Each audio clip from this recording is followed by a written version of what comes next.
Il melanoma è tra le tipologie di tumori in aumento. Secondo i dati del registro tumori del Veneto, ogni anno ci sono circa 1500 nuovi casi, un dato significativo se si pensa che negli anni 80 si ammalavano in media in un anno 400 persone. Allo IOV di Padova è in fase di sperimentazione un nuovo progetto che potrebbe portare a risultati importanti sul fronte delle cure. Oltre alla ricerca sono fondamentali anche gli strumenti e proprio per agevolare questo studio l'associazione Piccoli Punti e Unicredit hanno finanziato l'acquisto di un macchinario per sviluppare il progetto. Noi stiamo sperimentando la potenzialità terapeutica sulle cellule e sull'animale di una molecola che è stata isolata da un batterio che normalmente provoca l'ulcera gastrica, l'Helicobacter pylori.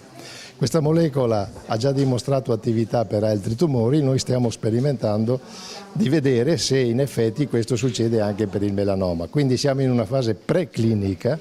Il macchinario che ci viene donato, grazie alla collaborazione tra Piccoli Punti e Unicredit, è molto utile perché facilita, accelera delle fasi nel laboratorio della sperimentazione. Lo strumento donato allo IOV consente così di svolgere in maniera più rapida un'attività come quello della conto delle cellule che di solito si faceva manualmente. Al momento la ricerca è in una fase preclinica e si articola in una parte in vitro dove si agisce su cellule umane prelevate da metastasi del melanoma in pazienti e un'altra in vivo sui pesci zebrafish per valutare l'effetto della proteina sulle cellule dell'animale e valutare se può uccidere la cellula malata.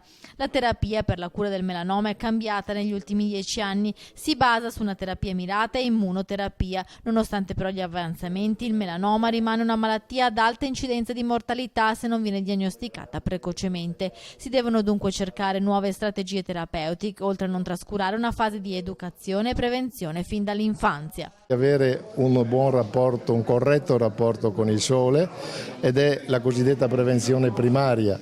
L'altro è di guardarsi la pelle ogni tanto. Il melanoma tende a cambiare in maniera consistente in 3-6 mesi, per cui se noi ci guardiamo la pelle ogni 3-4 mesi capiamo, cerchiamo di ricordare come sono i nostri nei, capiamo se qualcuno cambia in maniera consistente o di colore o di diametro o di spessore.